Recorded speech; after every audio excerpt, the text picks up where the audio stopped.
So, welcome friends to our annual Malden Reads service, where I and we read the book that Malden has picked for its One City, One Book initiative. And then I preach on the topic of the book. And you don't have to read the book to be able to be here. So if you haven't finished it or read it at all, that's okay. This year's book is Our Missing Hearts by Celeste Ng, a Chinese-American author who lives in Cambridge, a first-generation U.S.-American born to immigrant parents from Hong Kong. And when you open Celeste Ng's Blue Sky, the first thing you see when you do this is the pin page for Lucé's hotline. See ICE, it says, call and report, 617-370-5023. If you keep scrolling, you see posts about a No Kings rally next week, about another about a law that would protect the freedom to read in Massachusetts. I learned that a banned book in schools in the US, in Florida, is a kid's book called Dim Sum for Everyone, about a Chinese-American family enjoying dim sum together. Too diverse, according to some counties in Florida. Can't have anything that might be cultural representation of what? Non-white American families? Celeste Ng writes that it was a book she read as a child hundreds of times, and I choke back the what? The bile, the tears, my disgust and sadness in equal measure, and how a book could be deemed too diverse simply because it's not about a certain kind of family. It seems that Celeste Ng lives her values in the real world. And so, like I said, if you haven't read the book, don't worry. It's close enough to reality for it to not matter, I think. The Ng's words are more beautiful, more poignant than the words of broadcast news and late-night doom scrolling can ever hope to reach. It's a book about a near-future world where Asian American hate has ballooned and people are arrested, children are taken away from their families for anti-American belief, which most often means belief supporting anything deemed too Asian, specifically too Chinese. It's a book about banning books, about an author whose poems become more than she imagined. It's a book about a Chinese-American mother and her biracial child and the lengths she goes to keep him safe. It's a book about how art can help fight injustice and about how sometimes the way you fight injustice finds you and grabs you and won't let you go. It's about human connections and the stories that bind us. It's about a future that looks like ours and isn't ours and is ours. At the end of the book, after it's over in the author notes, Celeste Ng writes, Bird and Margaret, the protagonists, their world isn't exactly our world, but it isn't not ours either. Most of the events and occurrences in this book do not have direct analogs, but I drew information from many real-life events, both past and current, and in some cases, things I imagined had become realities by the time the novel was done. The book was published in 2022, written beginning at the start of Donald Trump's first presidency in 2016, when children were being kept in cages at the border, and finished during the pandemic, when Asian American hate reached a new high.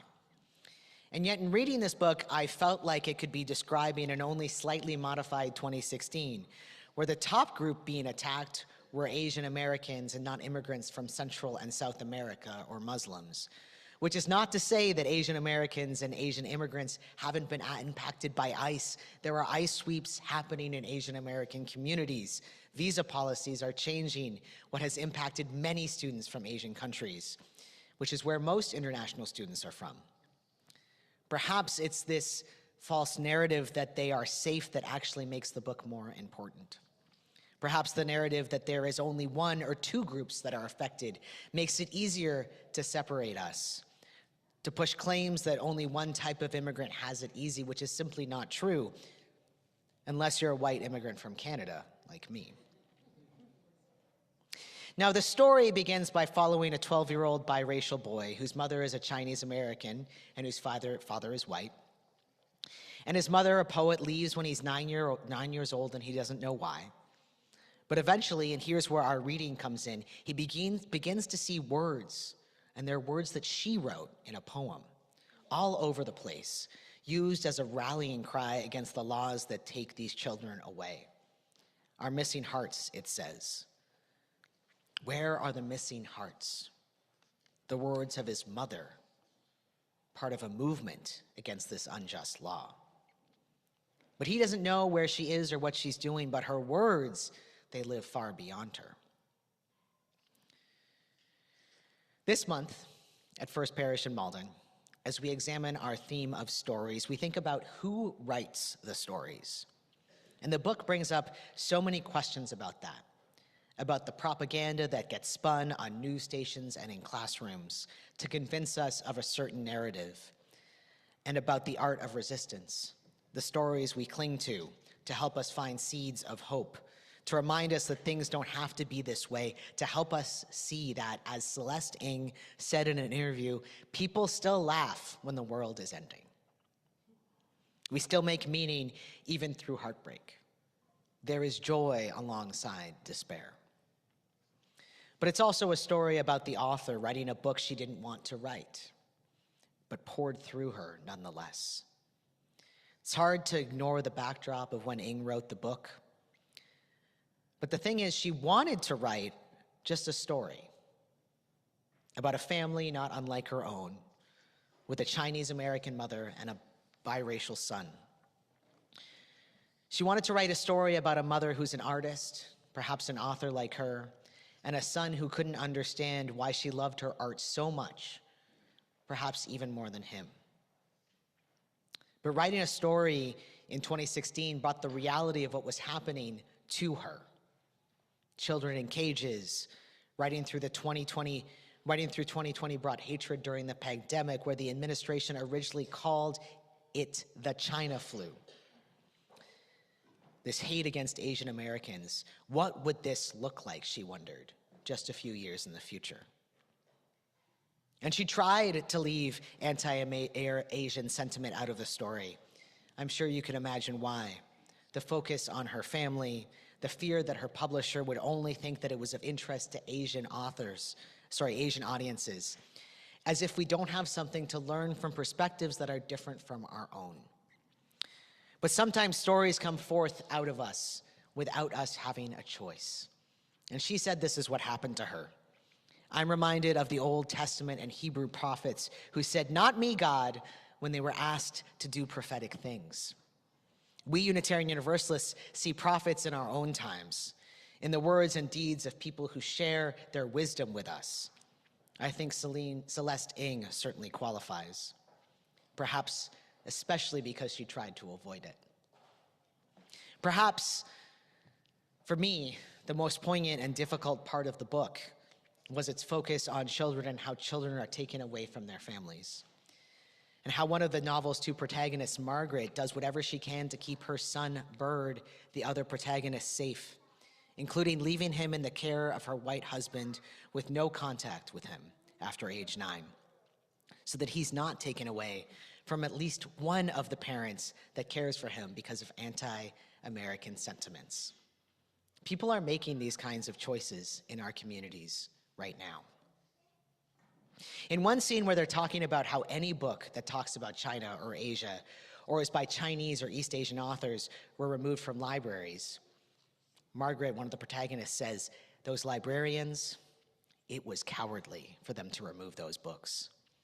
And the librarian who is telling this story says, "Well, they've got children too, you know."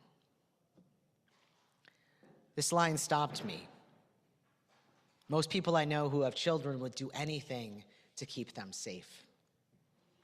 In the moments that I've wondered about how I can participate in resistance right now, whether it might lead to danger to myself, the calculation changed when I had children. Now it's what will keep them safe. I take fewer risks. I think about it differently. Would I remove books from a library because I wanted to keep them safe? Because that was what was asked of me? Threatened? On one hand, I hope not. I'd hope I'd stick to my values. But on the other hand, I might. Perhaps I hope I would protect my children at all costs. What's the line? I think so many of us have wondered this, and many people have had to make these choices these days. There's a message here in this book that it's easy to ignore the things when they aren't happening to you, to your family. That it's easy to continue going, doing whatever it is you did before the laws were changed, before the dystopian narrative was written, before ICE was in the streets, before war rained down on faraway countries in our names. Until something comes and grabs you and makes you a part of it. Outside these doors, people are being kidnapped. Some of us have loved ones who have already been taken, forcibly detained or deported away from the life they've been living and know. Parents taken away from their children. Decisions made to keep children safe every day. But families, as they debate how to walk their children to school, or go to their jobs. Just this week, the little boy in Minneapolis, Liam Conejo Ramos, the one who was photographed wearing a blue bunny hat as he was detained, was denied their asylum claim, ordered deported to Ecuador. A family who came here for safety, to do whatever they could for their child, subject to things that no family should go through, making these children are unsafe, our missing hearts. Meanwhile, we write stories. The poem in this book, Our Missing Hearts, begins, "Our missing hearts, scattered to sprout everywhere," originally written about pomegranate seeds, adopted as a motto for those missing their children, their hearts. And the people of Ng's world are reminded of the stories of the children who have been taken from their families, and the hope that they will be reunited is instilled. Meanwhile, we create art. Art installations like the one that was up in Boston by Victor Marca 27 Quiñones. It's made up of coolers, and it features a mother breastfeeding. And on the back, inside the coolers, images representing the many immigrant groups here in Massachusetts and across the country, including Asian and South American cultures. And on the perimeter of the art, there are seals of the United States with the World Inhumane and Cruelty Enforcement, ICE, and the U.S. Department of Stolen Land Security. You can take that down. Quiñones says of his art, blending ancestral symbolism with contemporary survival tools, the installation reclaims space and uplifts the beauty, resilience, and cultural power of marginalized communities. These coolers carry more than food or flowers. They carry stories, they carry legacy, they carry dreams. And the people of our world are reminded that each family separated is an individual story, and that they too can be reunited, returned, given the gift of justice that they so deserve. Celeste Ng says in an interview that she believes it's important to hear these individual stories, and that a story like the one in her book is so much more powerful than the stories we sometimes hear on the news because it's individualized. She likens it to gun violence. It's very different to hear 20 people were victims of gun violence than it is to hear about the individual stories and remember that each of these people has a world beyond that moment. One of the themes of her book is about these individual stories and making sure that we hear them and really understand them because they are what humanizes the issue for us. Okay, I've never done this before, but I do want to give a spoiler for the book. And I'm looking at people who I know haven't finished it. You can walk out if you want, or turn that. I will be quick for those who haven't heard it. I will wave my arms like this when I'm done with the spoiler, and somebody can invite Kristen back in, and you can put your camera on mute. All right, thank you, everybody. So one of the things, I'm waiting for Arthur to leave. Oh, he's closing the door, okay. There's a question about whether the ending of the book brings hope, and I wanted to talk about that because I do believe that it does.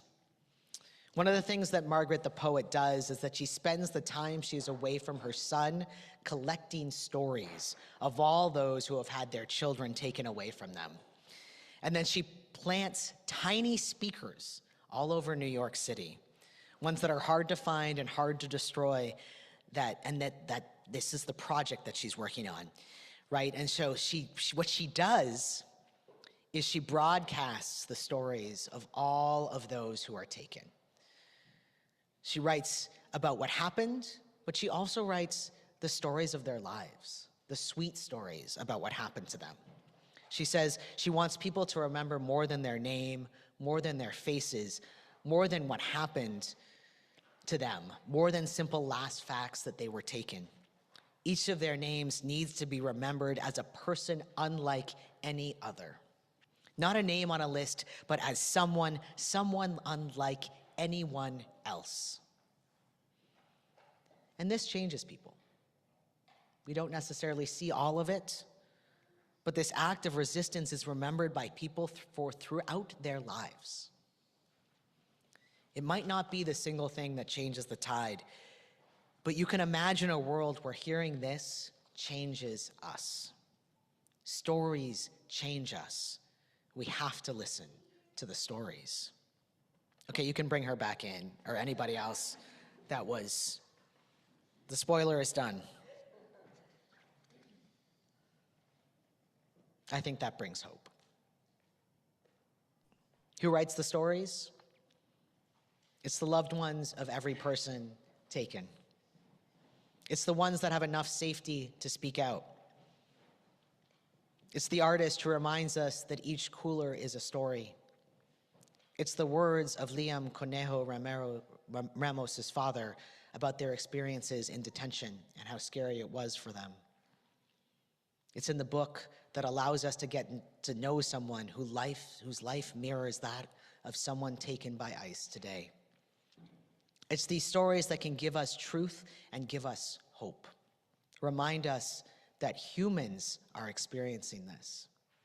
And conversely, it's the stories that encourage us to keep working, that there is hope if we work together, that times won't always be this way. They don't always have to be this way. The stories that make us see our shared humanity. So read the stories, listen to the stories, engage with the art. It reminds us that there is still beauty and hope and humanity, individually as we work for collective liberation. May it be so. And let us say together, Amen. Amen.